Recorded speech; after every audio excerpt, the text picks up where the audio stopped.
Welcome to Rune Conversations, where ancient wisdom becomes practical power.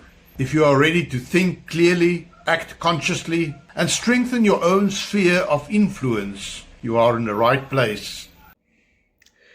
Most esoteric groups disappear, especially after the death of their founder.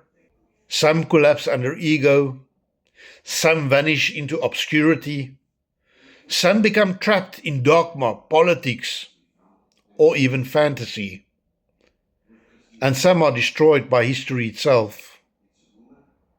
Yet somehow a small rune tradition founded 42 years ago still survives today, quietly, steadily, spreading from person to person across the world.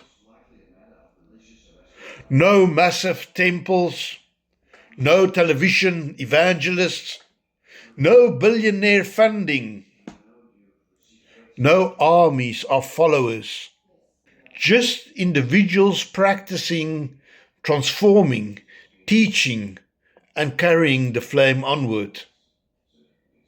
So what makes an esoteric tradition and order survive? That is what we explore today. Because survival alone is not the interesting part. Many groups survive by becoming rigid museums of the past. But the tradition that truly endures are the ones that remain alive inside human beings. And perhaps that is the real mystery behind the Knights of Runes.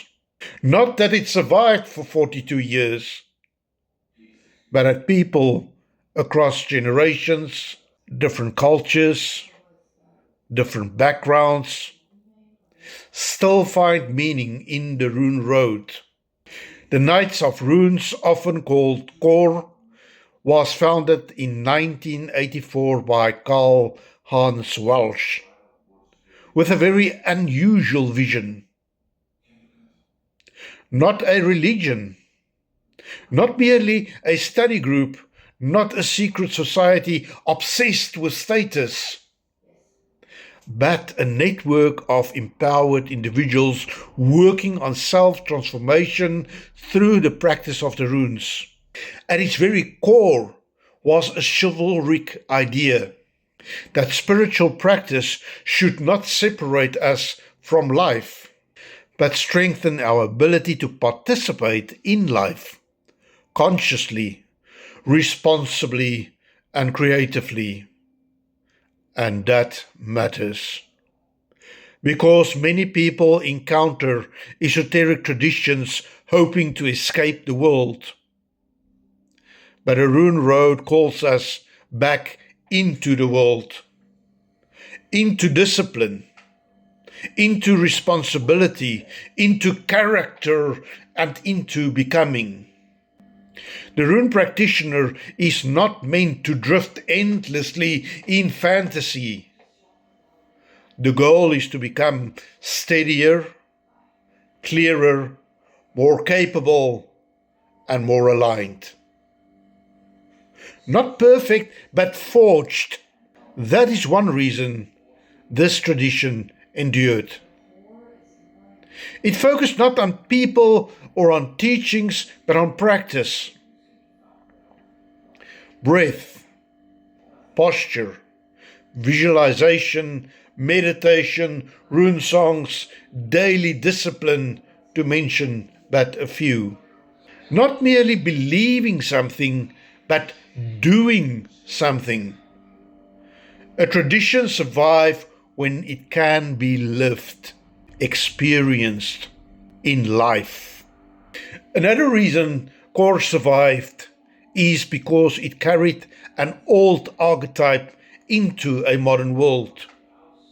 The archetype of the inner knight. Not the Hollywood warrior, but the person striving to master themselves. The person learning to stand upright amidst chaos. The person who understands that power without wisdom becomes distraction, and wisdom without action becomes weakness. The rune path became a forge for identity, being authentic. And perhaps that is why people still seek it today. Because modern society produces information in abundance, but very little initiation into life itself. Very few paths that ask, who are you becoming? What are you building within yourself? What kind of human being are you shaping yourself into? Even if you've never heard of core before today, the deeper question still applies to you.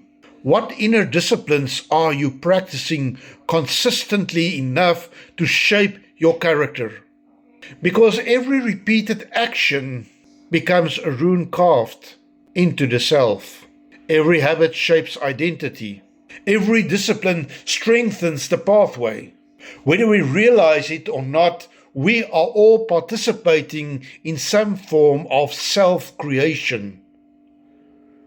The question is whether we do it consciously or unconsciously, by choice, or whether we are blown around by the wind of the day. 42 years later, the rune road continues. Not because it became mainstream, not because it chased popularity, but because somewhere in the world individuals kept practicing it, kept finding value in it, kept feeling the power of it to transform their own lives to something they want to become. Quietly, consistently, patiently carrying the flame forward. And perhaps that is how all meaningful traditions survive. Not through institutions alone, but through living human beings willing to embody them. The greatest esoteric orders are not sustained by buildings, titles, or secrecy. They survive because somewhere, someone still lights a candle, chants a song, and walks the path with clarity. If today's rune conversation gave you insight, practice it, share in the comments how this conversation speaks to you. I respond personally. Subscribe if you are committed to walking this path rune by rune. Until next time, walk in clarity.